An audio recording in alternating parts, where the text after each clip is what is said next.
Shalom uvracha from Yerushalayim, Ir HaKodesh. With the help of Hashem, we study this evening the sixth Mishna of the first chapter of Pirkei Avot, chapter 1, Mishna 6, and it's a special privilege to study the teachings this evening of Yehoshua ben Prachya. The Mishnah begins by telling us about the two rabbis, the two leaders who worked in unison. Their names are Yehoshua ben Prachya v'Nitai ha'Arbeli. And these two great men, one was the head of the Sanhedrin, and the other was his assistant, the Av Beidin. We have a series of references, as we studied in our previous sections of Pirkei Avot, two leaders that work together in trying to lead the spiritual life of the Jewish community. It's not that easy for some people to work with others, and I guess one of the great aspects that Pirkei Avot is teaching through implication is to study this phenomenon of zugot, although it didn't last beyond the initial stages of our study, the initial stages of the foundation of the period of the Mishnah. But there is something great about two people, especially two great people, that can work together. Generally speaking, there's a problem of jealousy, there's a problem of the competitive spirit of one wants to outdo the other. I efshar l'shnei melachim l'shtamesh b'cheter had. Two kings cannot share the same crown. But seemingly, if there's love and there's mutual respect, it can be done. That's perhaps one of the lessons of these zugot. So Yehoshua ben Prachya and Nitai ha'Arbeli were disciples, were students, and received the tradition, from the aforementioned rabbis, from the aforementioned group of two leaders of Yosef ben Yoezer and Yosef ben Yochanan, who worked together. Yehoshua ben Prachya and Nitai ha'Arbeli were their students. Tonight's teaching, Yehoshua ben Prachya. Yehoshua ben Prachya Omer. Yehoshua ben Prachya says, of course, Omer is present tense. Yehoshua ben Prachya has not said these teachings in a very, very long time. Why the reference to the word Omer as opposed to Amar? And in a certain sense, you could just say it's poetic style. You could say that's the way of writing. But perhaps one of the messages is Omer. Yehoshua ben Prachya said it, but through our joint study, he's still saying it, and his messages are as significant today, as relevant today, as they were when he first said them. Yehoshua ben Prachya teaches, Aseh lecha rav uknei lecha haver ve'vedan et kol ha'adam l'chav zchut. Aseh lecha rav. Establish for yourself, appoint for yourself a teacher. Find someone that you could study under his tutelage. Find for yourself a rebbe. Find a rabbi. Find a spiritual leader, a spiritual guide, a mentor. Find for yourself a madrich ruchani, some kind of mechanech, some kind of morei derech, some kind of mashpia. I believe that till today, in the Lubavitch communities, for instance, Rav Schneerson Zatzal, the Lubavitcher Rebbe, established this idea that everyone should have a mashpia, and every man should have a mashpia, and every woman should have a mashpia. It's carried out till today, right? In all of the many of the Lubavitch communities, and I think even people who are well advanced in age and in wisdom also find for themselves a mashpia. I say lecha rav. The word lecha is very, very important in this teaching. I say lecha, not the rabbi that will be appropriate for him or for her. Lecha. You know yourself a little bit. You know your inner being. You know your inner needs. You know your spiritual self, your spiritual consciousness. Find a rabbi that you can relate to.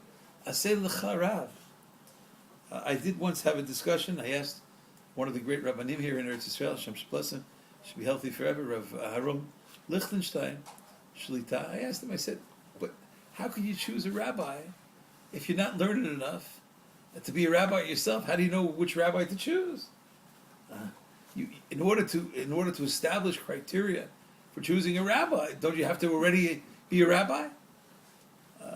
And we discussed this at length. It seems that sometimes there's like this inner call that this person's Torah I can really relate to, this person's personality, this person's style, this person's derech, this person's hashkafa speaks to my inner being. And maybe it's that point that you could say, Aseh lecha Rav. I think it's a form of a tragedy when people move into certain communities without meeting the spiritual leaders of that community. Sometimes a person moves into a certain neighborhood, they never, neither he nor she ever met the rabbi, nor the rebbitzin. How can one do such a thing? I mean, if you move to the city, let's say, the holy city here to Yerushalayim, there are hundreds and hundreds of rabbis, thank God. Hundreds of synagogues, thank God. Okay, so if you'll find somebody, I hope. But if you're moving into a community where there's only one shul, with one rab, with one rabbanit, maybe you won't relate to that rab. Perhaps one of the requirements before moving to a certain neighborhood is to find the way and the time to meet the rabbi. The Rambam, in his commentary on the Mishnah, Maimonides, in his commentary to our Mishnah, surprisingly teaches Aseh lecha Rav, and I quote, Afilu lo yeh ra'ui liot lecha l'Rav. Let's say he's not the world's greatest scholar. He's not the world's greatest, mashpia. But it's much better to learn from someone than to learn yourself. That's what the Rambam writes. V'ya'aleh biyadcha limud ha'chokhmah. If you will be learning under the tutelage of a rabbi, even if it's not the greatest rabbi, ki limud ha'chokhmah, ein limud hadam etzmo, ki limudo, misulato, because it's different. And if you have an environment where there is a rabbi, chances are that you will grow spiritually. And the rabbis teach that a person should try to live in close proximity to his or her teacher, to his or her Rav. La'olam yadur adam bimkom rabbo. The Gemara teaches in Masechet Berachot. Try to live in the community of your rabbi. And they cite historical support for this idea that Shlomo acted in a certain way, in a certain proper way, for as long as his Rebbe was alive. Kol zman sheshim'i ben Gera kayam lo nasa paro et bat Shlomo. There was a certain question about Shlomo's relationship with certain women. As long as his Rav was around, as long as Shim'i ben Gera was there, he didn't marry the daughter of Pharaoh. After Shim'i ben Gera left this world, it changed. I heard once from Rabbi Miller, heard many times from Rabbi Avigdor Miller. He said he feels it's very important, rather than just go shul hopping, go from synagogue to synagogue each Shabbat. Besides the question of kovea makom l'tfilato, that a person should have a kviyut of some level, Rabbi Miller felt that it was important that one person, at least one rabbi, should get to know you. You should get to know him. Maybe through that interchange, your life could grow in such a meaningful way. If nobody knows you, if you pray, just in all the shuls, all the time, and nobody even knows your name, and you sit in last row, last seat, incognito, perhaps you're losing out on this Aseh lecha Rav. It seems that if a person will listen to the instruction, if a person will listen to the instruction of the rabbi, then hopefully the rabbi will be guiding them in the proper way. There's a difference between a rabbi perhaps who teaches just technical requirements or technical laws, a rabbi who teaches a derech and chayim, and I guess both are included in this Aseh lecha Rav. The second teaching of Yehoshua is, Yehoshua ben Brachia, Kinei lecha chaver. And make every effort to acquire for yourself a friend.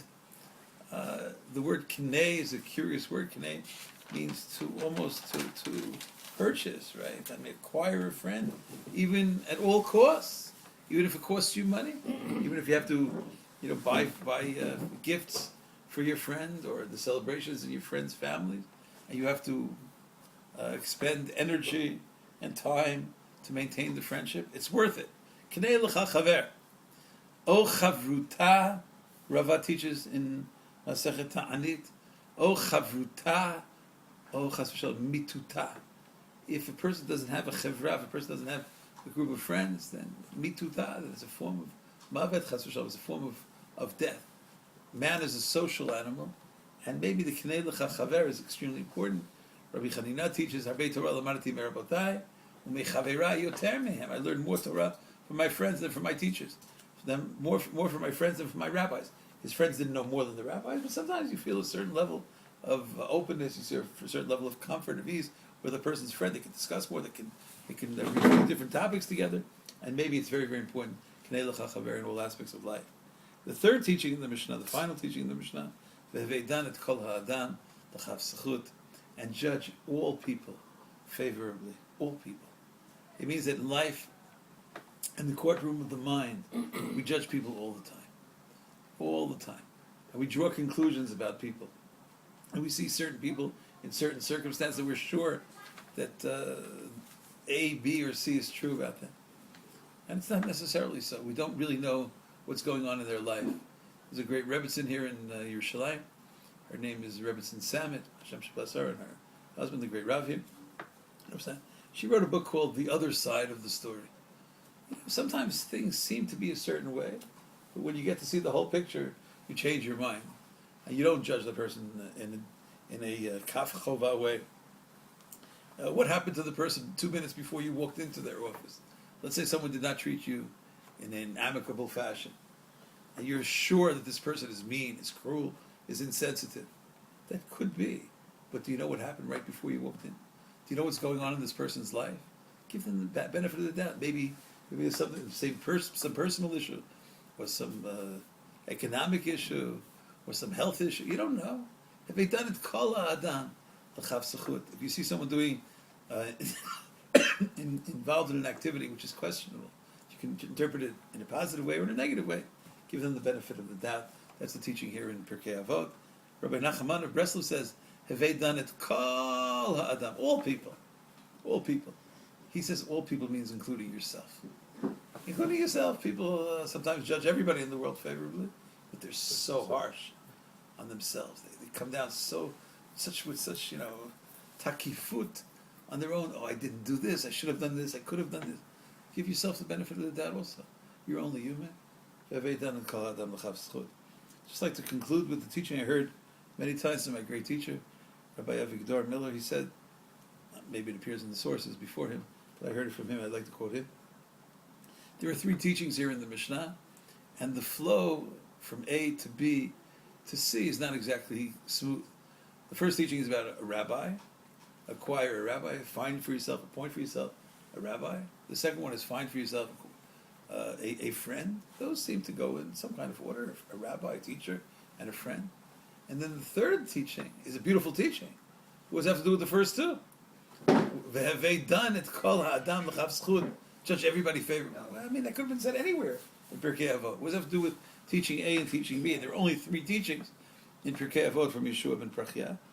Rav Miller said, if you really are interested in observing the first 2 teachings, then the only way you'll be able to find a rabbi, the only way you'll be able to find a friend, is if you learn this great talent, this great level of excellence of judging people favorably. If you're looking for the perfect rabbi, if you're looking for the perfect friend, you're not going to find it.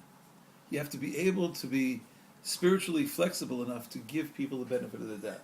Give the rabbi the benefit of the doubt. Give your friend the benefit of the doubt. Give everyone the benefit of the doubt. If you take that attitude, then maybe you'll be able to find the Rav and find the Chaver. If you want someone who's impeccable, there's only one being in this world who's perfect, and that's God. Aseh l'cha Rav, u'knei l'cha Chaver. You want to say something? כתוב גם, אם הרב דומה למלאך השם צבקות, אולי רק שהוא מפיל. דומה, כן, אבל אולי להדגיש את הדומה, דומה, ואולי בעיניך צריך להיות דומה, אבל צדיק אין בארץ, אשר יעשה טוב ולא יחטא, ואפילו אם חטא, אם ראית תלמיד חכם, שעובר אווירה בלילה, אז אל תעביר אחריו ביום, כן? צריך לדונות גם אותו לכף זכות, אבל ברגע שאדם מחפש רק את השלמות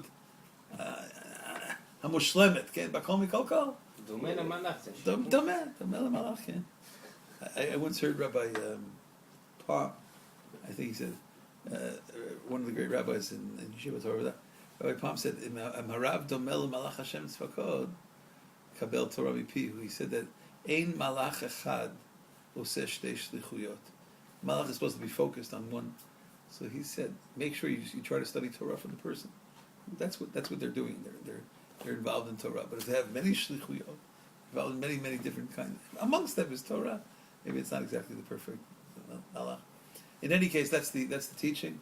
We do hope that everyone should find for themselves the proper spiritual guide, the real close friend. It would be wonderful if the friend could be a spouse. Baruch Hashem, in Tanakh, in the book of Malachi and elsewhere, there's a reference to marriage with the word chavertecha, your friend. Re'im ha'ahuvim is a term that we all know from the special blessings. Maybe that could be the great chaver. You should find for yourself a friend, and whoever you're dealing with, your rabbi, your friend, don't give up on them. Don't remove them from your life just because you see something which is imperfect. Give them the benefit of the doubt, and even if they erred in a certain area, keep going because it's so important. Aseh lecha rav, k'nei lecha chaver, v'hevei dan et kol ha'adam l'chav zchut. Thank you so much. I already ended this. Class. It's a great person sitting here amongst the other great people here, Rabbi Binyamin, and he gave his own interpretation. You too be well. He gave his own interpretation on the connection between Hevei Dan et Kol Adam L'chav Zchut, and it was so beautiful, an original idea that I would like to repeat it and perhaps share it with the people who are watching our study. The question was, what's the connection between Aseh L'cha Rav, K'nei L'cha Chaver, and Hevei Dan et Kol Adam L'chav Zchut? Rav Binyamin suggests that perhaps the connection can be understood as follows. Let's say you chose for yourself a certain rabbi. This is your Rav. This is your Rebbe. This is your Rabbi. Okay. What about all the other Rabbanim in the world? Do you see the positive in them as well? Is that your point? Do you see the positive in them as well? My Rav is my Rav. Yes, it's your Rav. What about his Rav? What about our Rav? Have they done it? Kol Adam L'chav Zchut. This person is so great that they became your friend. You chose. You went through the 7.5 billion people on earth, and you said, "This is the one. This is the one who deserves to be my friend." Don't go in the world of politics to say Right. Okay, you acquired a friend. What about everybody else in the world? Have they done it? Call Adam. Even if they're not your immediate Rab, even if they're not your immediate friend, judge them also in a favorable fashion. It's a beautiful teaching by Rav Natan Binyamin. Chazak Baruch.